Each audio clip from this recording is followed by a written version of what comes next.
Our special guest today is a noted conservative commentator and New York Times best-selling author of the new book, Dark Agenda: The War to Destroy Christian America.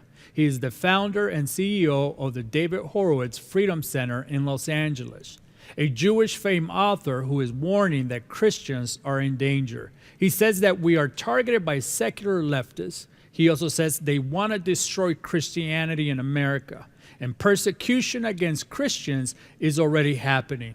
And he says it can get far worse. Please help me welcome our special guest, David Horwitz, to the show.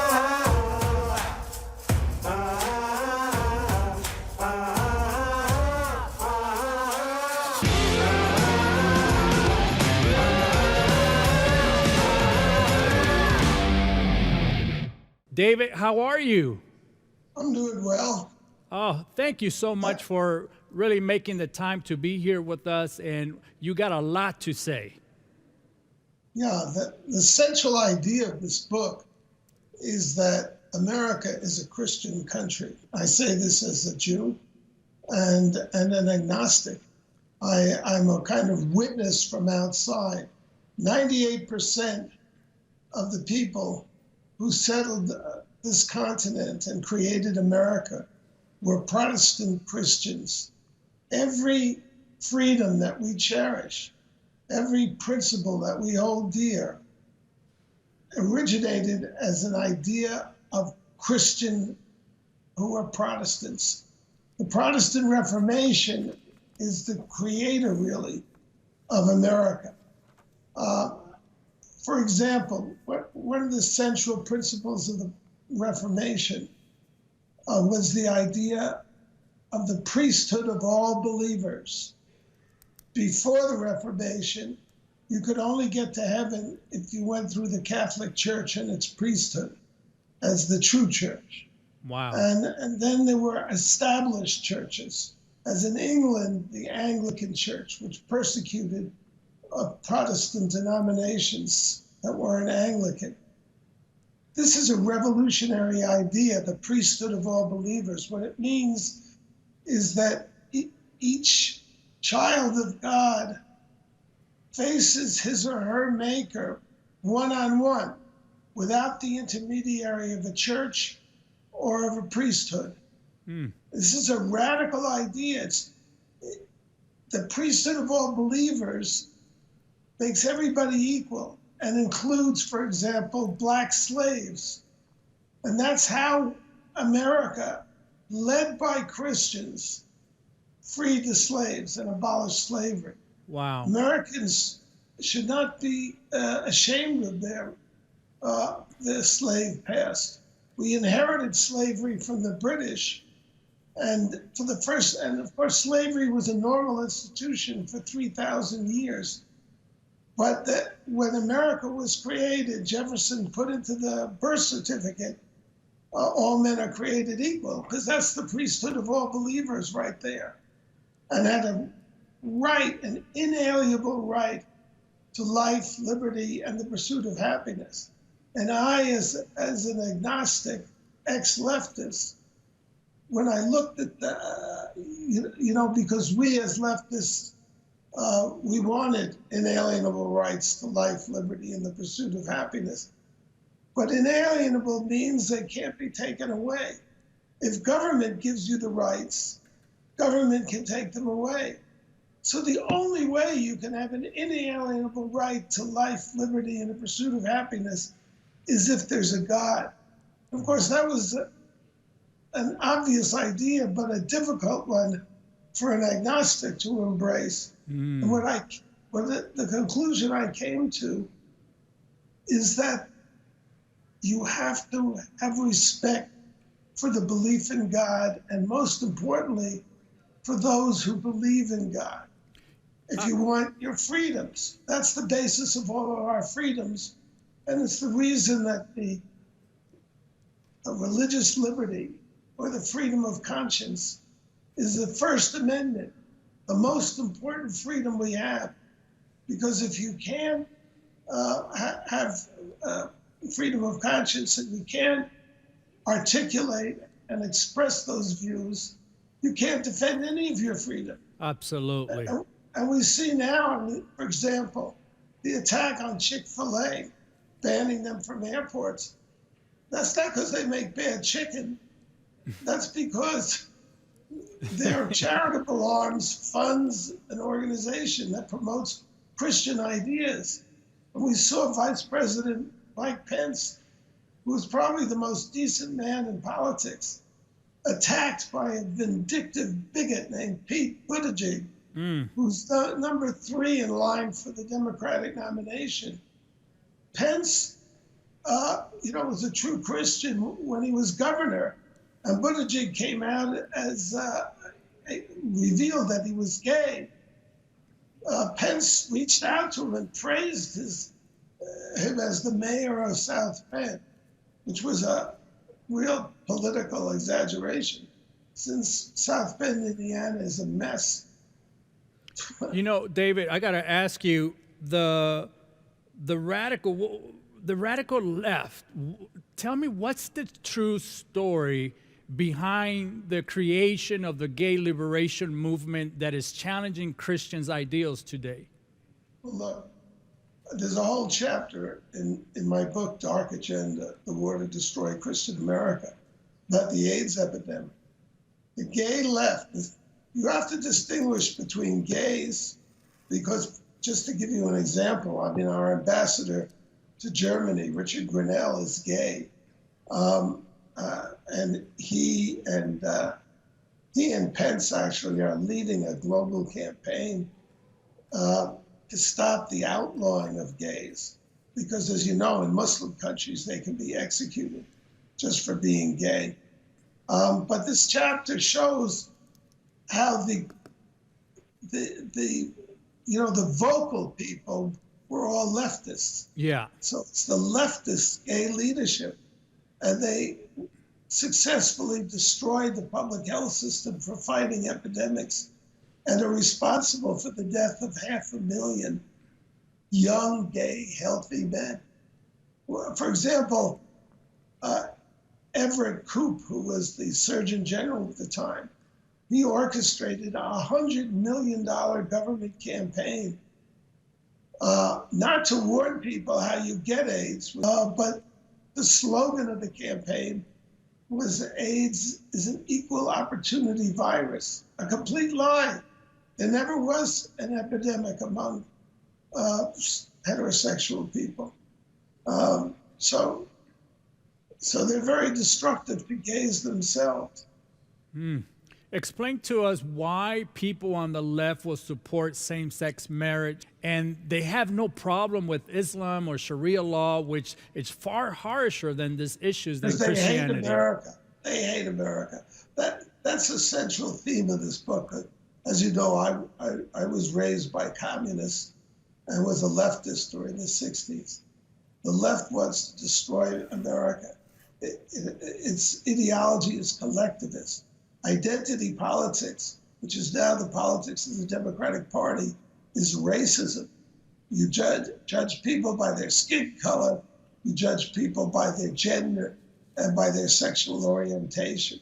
America is based, again, on Protestant principles, that we're all children of God, that we're all equal in the priesthood of believers, and that we have to be judged on our merits.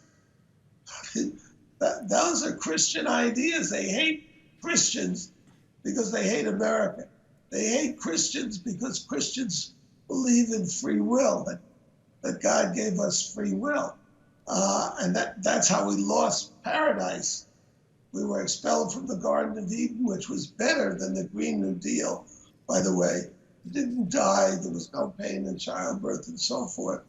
But the condition was you couldn't eat from the tree of the knowledge of good and evil. That is, you couldn't do evil or want to do evil. And that Adam and Eve were seduced by the serpent, who said, if you eat of that tree, you shall be as God. That's the problem with leftists. They think they're gods and they can manipulate us and have $93 trillion programs to take away our cars and take away our cows and whatever else they come up with. They think of themselves as saviors, and that's why they're so dangerous. You know, I saw an article a few days ago that Obama became America's most anti-Christian president. How is that so? Yeah, I wrote that on it. Did you? Yeah. Tell me a little bit more about that article because I mean, look, this is a president who, when our heroes were killed in Benghazi, blamed it on a video that nobody saw instead of on the terrorists who killed them, and went to the United Nations and in front of the whole world said the future must not belong to those who slander the Prophet Muhammad.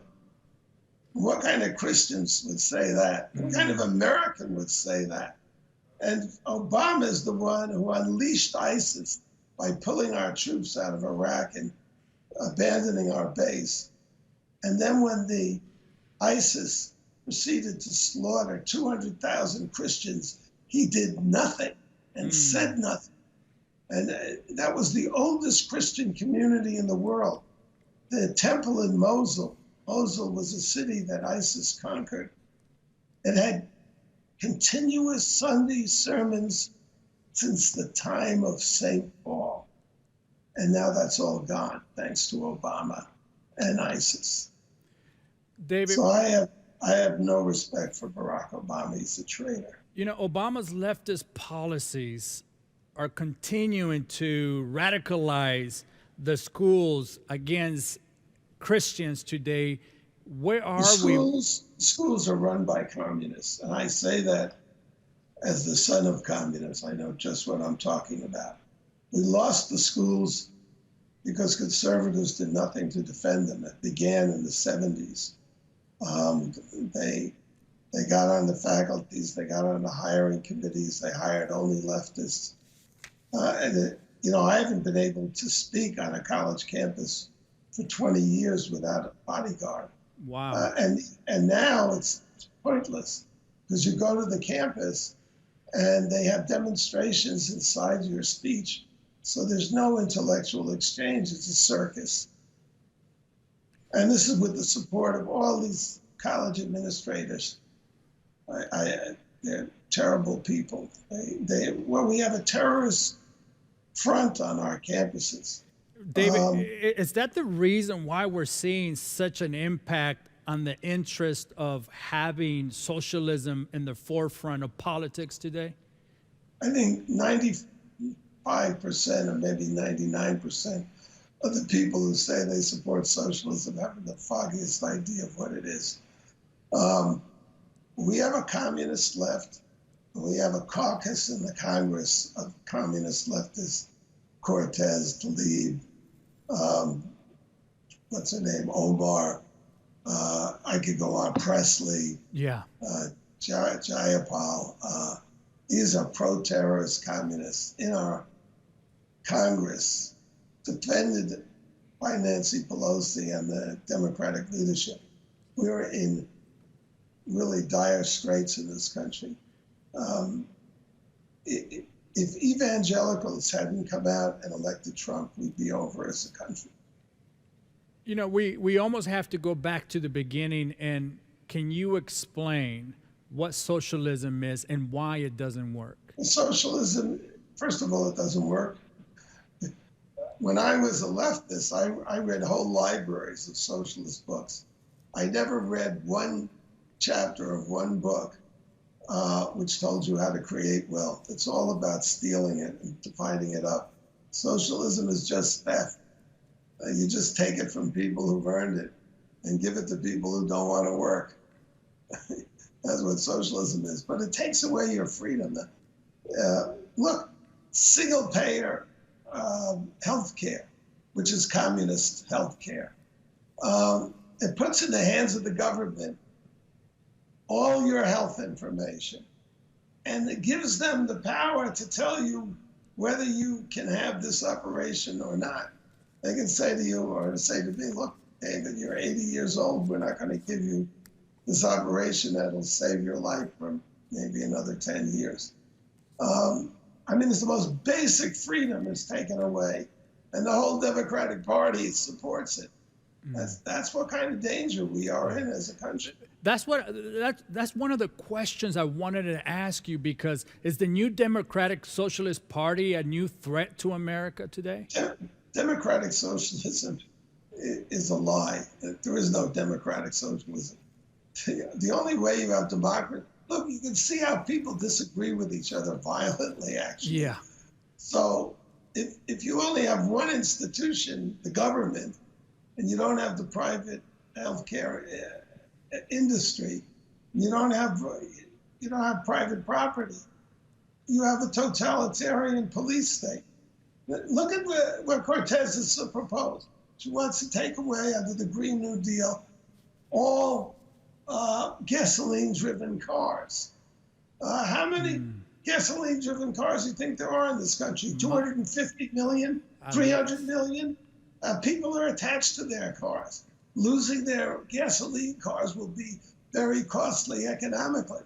So she wants, within 10 years, to force everybody to give up their gasoline car and drive an electric car. You think you can do that without establishing a police state? The same thing, they want to confiscate guns. They hate the Second Amendment because it's a defense of freedom. It's the same thing. Look what happened in Venezuela when they took away the guns of the people. You know, you wrote this. Here's the Christian, it's another Christian idea, which is the root cause of social problems is not something called society, which doesn't exist. It's just who we are. The cause of it is us. We are prone to evil. Wow. And it has to be fought all the time. That's why you have to have religion and morality, because people have bad tendencies. If you understand the corruption of human nature, then you will fear government, because those people are the same people who caused the problems in the first place and now have enormous power. Look at Comey. Look how corrupt, and Brennan, how corrupt our intelligence leadership is and our FBI leadership. It's really scary. Another thing I wanted to really have a conversation, because we really try to bring information to the viewers to help them understand where we are in America. And that's what I wanted to ask you is, where are we in America? Where are we going to be in the next 5 years? On the brink. We're on the brink of our destruction. You just look at it. I mean, Kamala Harris, I mean, I can just pick out any proposal, but she wants to give free health care to illegal aliens. You think that might be an incentive to about 100 million South Americans to crash our borders? And then they want open borders. And then they want felons to vote, and illegals to vote, and children to vote. And they want, when you go to the polls, they don't want you to show an ID. So people who don't respect our democratic system can vote 100 times for Democrats. The Democratic Party is out to create a one-party state. They demonize anybody who disagrees with them as a racist or a homophobe or a Islamophobe. That's not democracy. No. No, not at all, because it would change the face of America in the next 5 years if we. Now, I got to ask you, what is the importance to understand your book, Dark Agenda? What does the war against Christianity look like right now, and what do we do about it? Well, the attack on the vice president, there's attacks all over the country. They mandated in the state of Washington that, every healthcare facility, if they, give insurance, they have to cover contraceptives. So that is a direct attack, particularly on Catholic institutions. This assault on Chick-fil-A, the assault on the Colorado baker, there's just a persecution of Christians in all these institutions.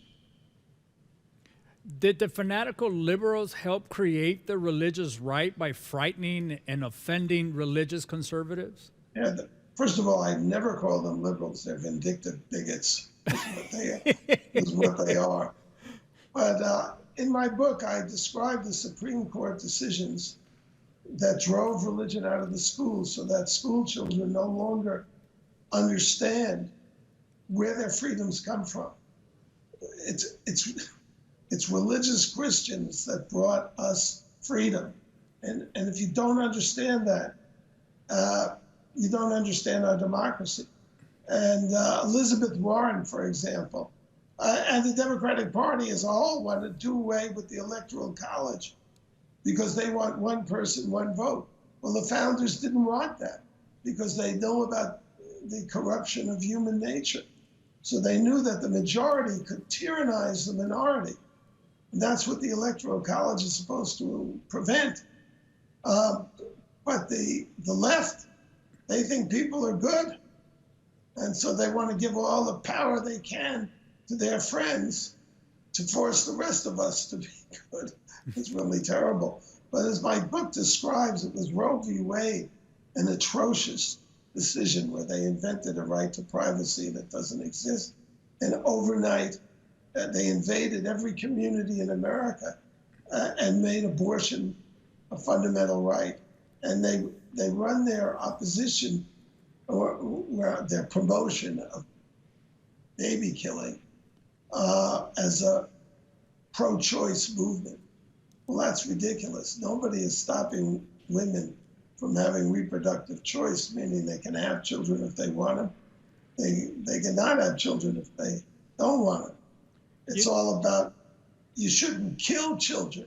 I never thought I'd live to see the day that the Democratic Party legalized the murder of children who've already been born. But that's what they've done in New York State. I'm telling you, we're at the 11th hour in the battle to save this country. Wow. And the one thing I understand, that Christians are averse to politics and that it's a very ugly blood sport, if you will. But you have to remember, Jesus said, I bring not peace, but a sword. There is a spiritual battle going on in this country. And the biggest community we have to defend the foundations of America is the Christian community. You're preaching to our audience. What an unbelievable statement you just made. And that makes me think, as a Jewish person, why would you write a book about defending Christianity? Because everything that I hold dear depends on Christians defending themselves.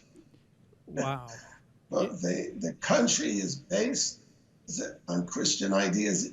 Even the fact that we're a secular country is a Protestant Christian idea because they understood the danger of having one denomination seize the state or get the state behind it and then suppress the other ones, because that's where they came here in the first place. So our Constitution is a pretty secular document, but the principles of it are all Christian in nature. I gotta ask you this. I gotta talk about the facts about Donald Trump's faith and the real reason evangelical Christians rallied behind him. Why did you think Christians rallied behind Donald Trump? Well, I think Tony Perkins said it well, that this was not about a judgment of his life as a man, whether he lived a very Christian life. Although, you have to say in his behalf, he's raised wonderful children. And anybody who's trying to raise children knows that that's not that easy. Absolutely. But there's a distinction between his policies and what he stood for. He has been so forthright in defending people of faith and institutions of faith. The Supreme Court nominees are just part of that. There is no other Republican who wouldn't have thrown Kavanaugh to the wolves when the Democrats went after him. That's one of the great things that Trump has done as a leader, is to stand, he didn't throw Barr under the bus, because the Democrats are vicious. They're main political weapon is character assassination. They're liars, and they have no compunction about saying that Trump is a Russian agent on the basis of nothing.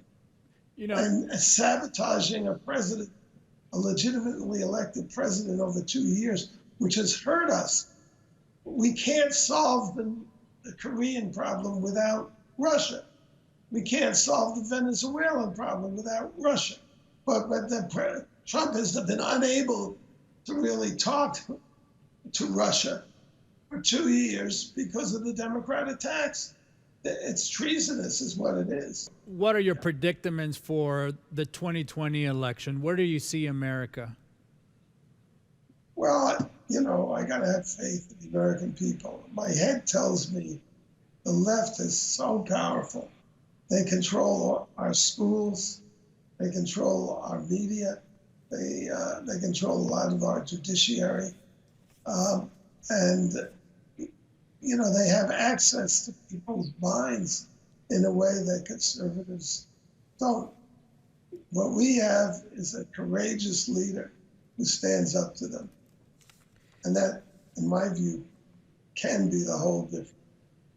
We have to come out in 2020 and re-elect Donald Trump. How do we stand against the war on You Christianity? have to try to not to be defensive. You have to say, when somebody is spewing hate at you, say what you're saying is actually hate speech. This is not, you know, I'll pretend I'm Pence.